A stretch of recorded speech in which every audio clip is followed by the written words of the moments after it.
বলিউডের বর্ষিয়ান চিত্রনাট্যকার ও সালমান খানের পিতা সেলিম খান অসুস্থ।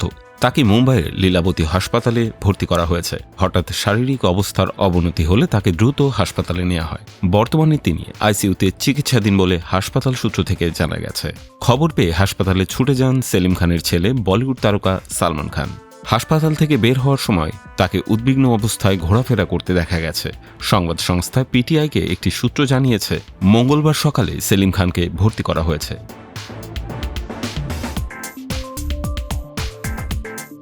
তিনি আইসিইউতে রয়েছেন এবং চিকিৎসকেরা নিবিড় পর্যবেক্ষণে রেখেছেন। পরিবারের পক্ষ থেকে এখনও বিস্তারিত কিছু জানানো হয়নি। ৯০ বছর বয়সী সেলিম খানের অসুস্থতার খবরে উদ্বিগ্ন বলিউড। কয়েক বছর ধরেই সালমান খান ও তার পরিবার লরেন্স বিষ্ণয় গ্যাংয়ের তরফ থেকে একাধিক হুমকি পেয়ে আসছেন। সম্প্রতি সালমানের ভগ্নিপতি আয়ুষ শর্মার কাছেও ইমেইলে টাকা দাবি করে হুমকি বার্তা পাঠানো হয় বলে জানা যায়। এমন পরিস্থিতির মধ্যেই পরিবারের কর্ণধারের অসুস্থতা স্বাভাবিকভাবেই উদ্বেগ বাড়িয়েছে।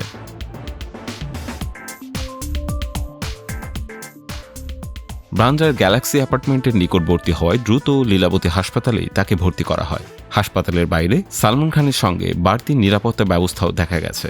এদিকে বলিউড তারকাদের নিরাপত্তা নিয়ে উদ্বেগ প্রকাশ করে মহারাষ্ট্রের মুখ্যমন্ত্রী দেবেন্দ্র ফডনবিসকে চিঠি দিয়েছে ফেডারেশন অব ওয়েস্টার্ন ইন্ডিয়ান সিনে এমপ্লয়িজ।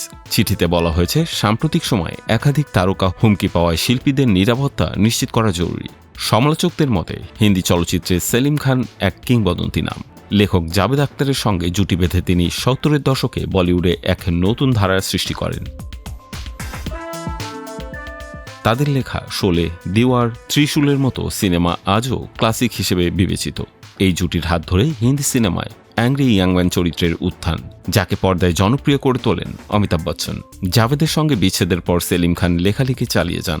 নামের মতো চলচ্চিত্রের চিত্রনাট্য তার কলম থেকে এসেছে। দীর্ঘ কর্মজীবনে বহু জনপ্রিয় সিনেমার গল্প ও চিত্রনাট্য লিখে তিনি বলিউডে অমোচনীয় ছাপ রেখেছেন। ব্যক্তিজীবনে সেলিম খান প্রথমে সালমা খানের সঙ্গে বিবাহ বন্ধনে আবদ্ধ হন। তাদের ৪ সন্তান সালমান, আরবাজ, সোহেল ও আলভিরা।